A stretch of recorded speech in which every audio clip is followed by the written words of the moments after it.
अगर आपके बेटे की या बेटी की उम्र शादी लायक है और अभी हाल फिलहाल आप उनके लिए रिश्ता देख रहे हैं, तो इन 3 बातों का ख्याल रखें।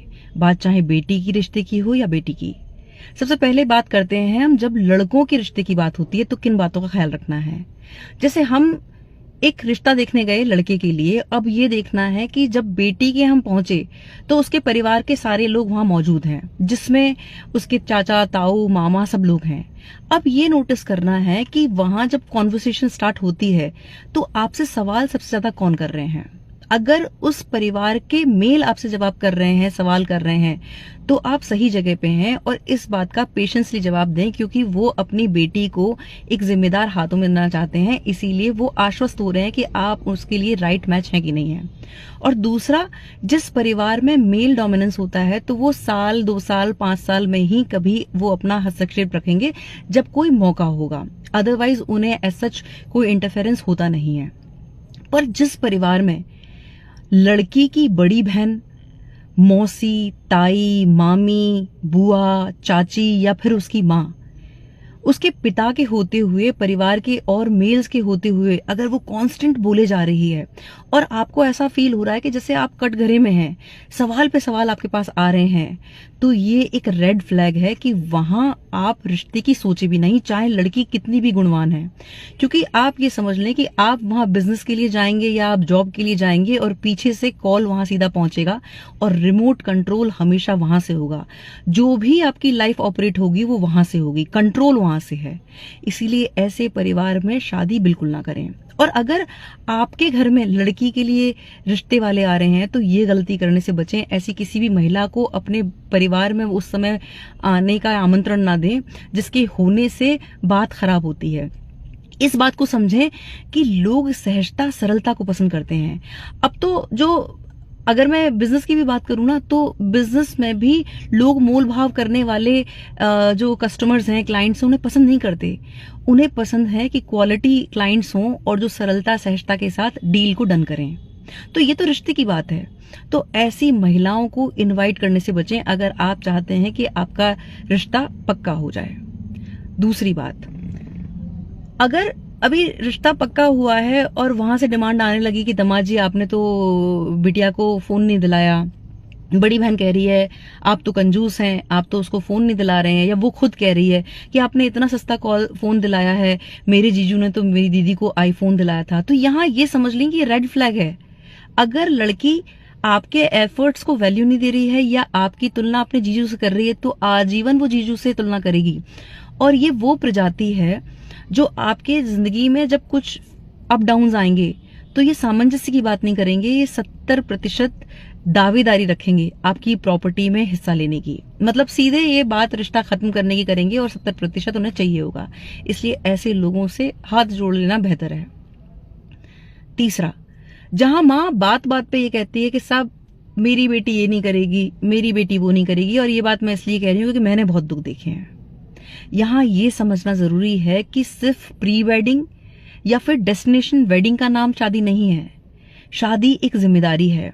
आपने अपनी लाइफ से क्या इंपॉर्टेंट लेसन सीखे, ये आपको अपनी बेटी को सिखाना है। क्योंकि जब शादी में उतार चढ़ाव आएंगे तो वो राइट टाइम होगा जब वो एक वाइज डिसीजन लेगी और अपने परिवार के साथ सामंजस्य बना के चलेगी। जहां माँ का इतना डोमिनेंस है कि वो ये नहीं करेगी, वो नहीं करेगी, तो वो लड़की कभी भी कॉम्प्रोमाइज करने के लिए तैयार नहीं होगी और छोटी छोटी बातों पर रिश्ता तोड़ने की बात करेगी, ये श्योर है। तो ऐसे भी परिवार में रिश्ता ना करें तो बेहतर है। अब हम बात करते हैं जब लड़की के लिए रिश्ता देखने जा रहे हैं तब क्या गलती कर देते हैं जाने अनजाने पेरेंट्स, वो समझना जरूरी है। इस बात को समझ लें कि आपकी बेटी से ज्यादा आप आपकी बेटी को सबसे ज्यादा जानते हैं। आपकी बेटी के अवगुण और गुण आपसे बेहतर कोई नहीं जानता है। तो आपकी बेटी कैसे खुश रह सकती है वो आप जानते हैं। कई बार माता पिता को ये गलत फहमी होती है कि एक बड़ा सा आलीशान घर है, बंगला है, फैक्ट्रीज चल रही हैं, नौकर चाकर हैं, तो लड़की जेवर में लदी होगी और बहुत खुश होगी। यहाँ इस बात को समझ ले कि बहुत सारी ऐसी लड़कियां हैं। अगर मैं भी अपनी बात करूं तो मुझे ऐसा ज्वेलरी से कोई बहुत ज्यादा प्रेम नहीं है। मुझे हमेशा परिवार ऐसा अच्छा लगता है कि जिसमें माहौल हंसी खुशी का हो, जहां पर एक दूसरे की आर्ट का रिस्पेक्ट हो। तो अगर आपकी बेटी के भीतर कोई कला है और वो ये चाहती है कि उस आर्ट पे काम करे, तो ऐसे सरल परिवार को चुने जो आपकी बेटी के इस गुण को महत्व दे। ये जो बंगले दिख रहे हैं उसमें आपकी बेटी घुट के रह जाएगी, क्योंकि वो उसको पंख चाहिए और वहां उसको ज्वेलरी तो मिल जाएगी, लेकिन वो हर चीज डिसाइड होगी उसके परिवार से कि उसे क्या करना है और क्या नहीं करना है। तो अपनी बेटी को आप सबसे ज्यादा जानते हैं, तो उसकी उस समझ और उसकी उस चॉइस का सम्मान करें। दूसरा,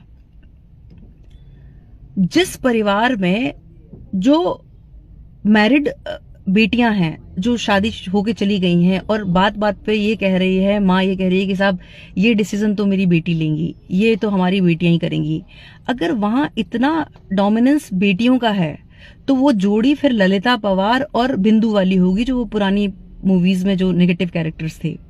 जिस परिवार में जो काम होने हैं, जो रिचुअल्स होने हैं, उसमें ताई की एडवाइस हो रही है, बुआ की एडवाइस हो रही है, चाचा की बात हो रही है, चाची की बात हो रही है, मतलब सामंजस्य की बात हो रही है, जहां संयुक्त परिवार की बात हो रही है, उनकी राय ली जा रही है, वो परिवार हमेशा जुड़ के रहेगा। लेकिन जहां सिर्फ डोमिनेंस बेटियों का है, वो परिवार में काफी चांसेस हैं कि वहां बात टूटेगी।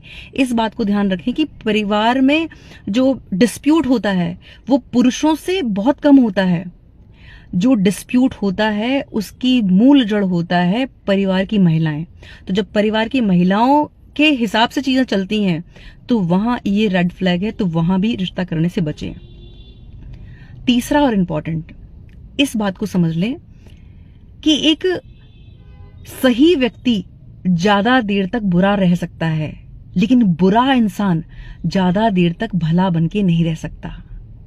इसलिए बहुत सारे लोग होते हैं जो शुगर कोटिंग में कहते हैं कि साहब हमारा तो कुछ नहीं है, भगवान का दिया सब कुछ है, बेटे की सरकारी नौकरी, बाप की सरकारी नौकरी, बंगला है, सब है, हमें तो चाहते हैं कि हम लड़की 2 जोड़ी कपड़े में आ जाए। लेकिन फैक्ट ये होता है कि उसके पीछे वो सच्चाई कुछ और होती है। इस बात को समझ लें और शादी के रिश्ते में जल्दबाजी ना करें। अगर किसी व्यक्ति का राइट एक बिहेवियर को चेक करना है तो आप ये चेक करें कि वो अपने घर के कर्मचारियों के साथ कैसे पेश आता है। अगर मौका मिले तो घर के कर्मचारियों से भी बात करने से झिझके नहीं, क्योंकि आप अपनी बेटी दे रहे हैं। ये समझ लें कि जो ट्रीटमेंट आपके उनके घर के कर्मचारियों को मिल रहा है, देर सवेर वही आपकी बेटी को भी मिलेगा, क्योंकि वो बड़े घर के हैं और आप जो बेटी दे रहे हैं वो मिडिल परिवार से दे रहे हैं, तो वो वैसे ही स्लेव की तरह ट्रीट करेंगे। इस बात का ध्यान रखें। जब हम इस बात का ध्यान रखेंगे और इन चीजों को फॉलो करेंगे, तब चांसेस हैं कि दाम्पत्य जीवन खुशहाल और आनंदित हो। बहुत बहुत आभार। नमस्कार।